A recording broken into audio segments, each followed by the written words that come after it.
জানো মা, আস্তে আস্তে না আমি তুমি হয়ে উঠছি। এই বাড়িতে এখন আমি সকালবেলা উঠি, বিকেল শেষে আমার শরীরেও ঘামের গন্ধ হয়। এখন আর সারা সপ্তাহ ধরে সানডে প্ল্যানটা করি না, কারণ তোমার মতো রবিবার এই সংসারের বেশি কাজ। আমি শাড়ি গুছিয়ে পড়তে শিখে গেছি, হাত কোপাতেই স্বাচ্ছন্দ্য পাই বেশি। সারাক্ষণ আর মুঠোফোনে মুখ গুজে থাকি না, তুমি নেই তো এইসব কাজ কে করবে? ঘড়ির কাঁটার সাথে সবসময় তর্ক করি।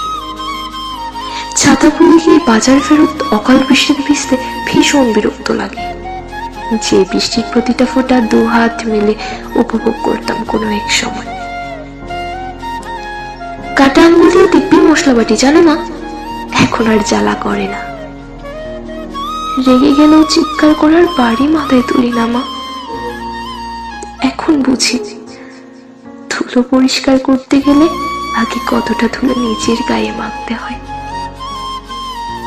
তবে জানো মা, পাতা ছড়া দুপুরের অবসরে কাটা খুঁড়ির মতো মনটা যেন হারিয়ে যায়